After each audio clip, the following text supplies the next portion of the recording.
Everyone looks for a solution. How we differ is in the solution we look for. Some look for answers to why the world is the way it is. Others look for a solution to the emptiness inside of them. The real problem is not what we look for, but where we look.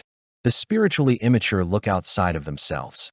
For the spiritually immature, the world is an unfriendly place that the immature person confronts with anger and frustration, as the world is not easily manipulated and difficult to reform in the way we seek to reform it. In this group, we find politicians, leaders of all kinds, reformers, activists, and social media activists. Anyone who actively seeks to reform the world and the way it operates is spiritually immature and what is referred to here as an apriotic. We all are ultimately looking for perfection without knowing where to find it or how to get it. But that is not really a problem, because we believe everyone can see what needs fixing. Perhaps the bigger problem is that everything needs fixing. That is a problem in itself, because when it is a small thing, it can be fixed without causing sizable problems elsewhere. But when the entire system fails to work, where does one begin to change it? What no one asks is, what if what we are attempting to fix is not broken? What if we are all working on the wrong thing?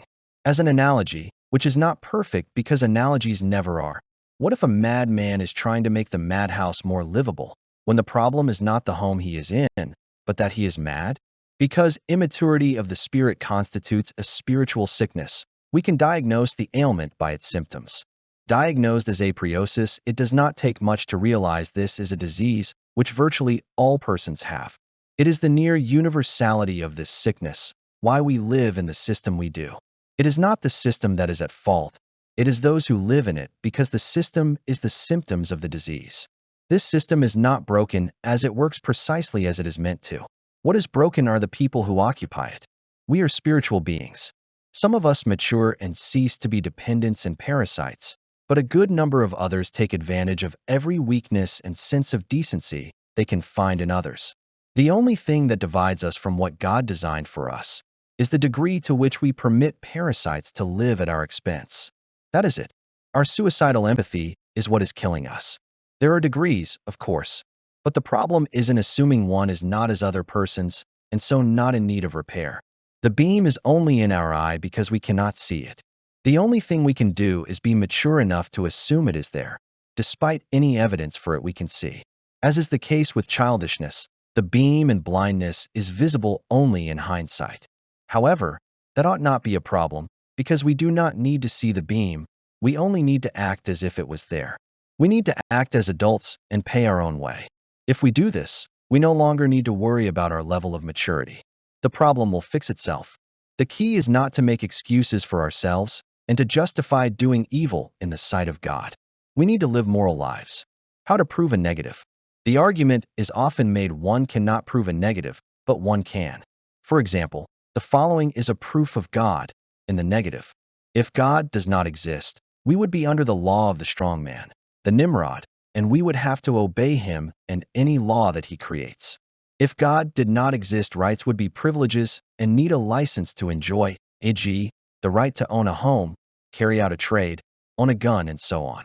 One would not own anything, at least not outright. There would be liens on everything, and ownership, like everything else, would be a privilege granted by license, by the state, and easily revoked. And because nothing is owned, the state could take what it wished under the strongman rules doctrine, also called the law of the jungle. Might makes right, and the end justifies the means. If there is no God, there is law. Law is ethics. Without God, there is no morality. There is law. We are permitted to do whatever the law allows. We cannot do what the law disallows. This is not so if there is a God. God governs by moral law. Morality would mean we can only do what is right, regardless of the law. There would be no morality without God. There would be only law and those who make and enforce the law and their subjects who are under the law. Therefore, if you want to know if God exists, simply observe if you are under the law or live by what is right, good, and moral. If you are under the law and a subject of the state, there is no God, not in your life, not in the world in which you live. See how simple it is. The moral person is the spiritually mature person. The moral person does what is right, because it is right to do this, regardless of what the law says. The law cannot save us because the opinions of man cannot save us. And this is all the law is, the opinion of the lawgiver. The law is an opinion turned into a regulation and enacted as law by a strongman. Even gangs have laws, and the state is nothing but a gang with their own codes and structure based on the law of the jungle. The only sin is the loss of power. No one person has the solutions to everyone else's problems. If you understand that, you ought to understand why the law does not save us. There is no human, regardless of how smart he is or how many expert advisors he has, who can provide enough law and guidance to create a perfect system. The opposite of the state is thought to be anarchy, but this is an abstraction. Anarchy is only the precursor to the state or an intermediary condition between states. There is no situation in which power does not predominate and in which the law of the jungle does not prevail, other than the perfect one. If we are not moral beings, which necessitates the existence of a moral environment, we are the subjects of a state, and if there is anarchy, it only means there is a war for supremacy going on between the would-be strongmen. The difference between a drug war and a world war is scale. The drug war or gang war is simply the strong man attempting to scale up to the national level. Anarchy is the precursor to statehood. This is the truth anarchists will not deal with. They claim that given a state of anarchy, i.e. an environment in which the state did not exist, we would live in peace. This is possible given one set of conditions. The conditions for war were missing, which is the means to bribe the gang members. Unfortunately for this premise, there are always nuble females available for the men who are strong enough to take them.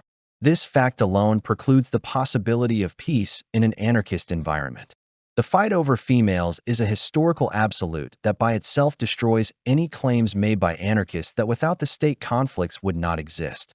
This minimizing war to disputes over females only remains if and when the standard of living is kept at the lowest level possible, the level at which man lives in caves, mud HTS, or animal skin huts. The more we advance, the greater the incentive for others to attack you. The metaphysical necessity of God. It has been claimed that one cannot prove a negative. The argument is usually made by atheists to justify the atheist's inability to disprove the existence of God. Yet it has been proven conclusively by strong atheists that physical reality cannot be proven to exist, and also that one cannot have a reality that is devoid of metaphysics, the precursor to any proof of God. If it has been proven that physical reality is not compatible with metaphysics, that no reality without metaphysics can exist, that physical reality cannot be demonstrated to exist, that a reality with metaphysical truths is entirely consistent with God, that metaphysical truth does exist, what ought a rational person conclude? The fix. There is only one solution, regardless of the problem, and that is to do better according to others, not you. The repair of others is a passion for many, but we cannot truly fix others, nor ought we to try.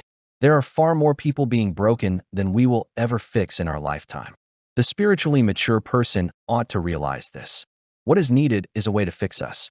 The very fact that we are focused on fixing others in the world ought to tell us something is wrong in what we are doing. If there is something wrong in what we do, we can rest assured there is something wrong in how we think. We are not logical. The spiritually mature person is a logically coherent person who lives a logically coherent life. God created logic to give our life direction and order. There is no fix outside of the logic and the logical order created by God. The best thing we can do as spiritually mature persons is to tap into the logical order. Logic has its own energy. The more we become logical, the more energy and direction we have and effective we become. We cannot succeed while fighting logic. We do not fight flesh and blood. We fight principalities and powers and the idols of this world who oppose logic. The unforgivable sin is to be illogical, for without logic there is no salvation and no direction and no finding God.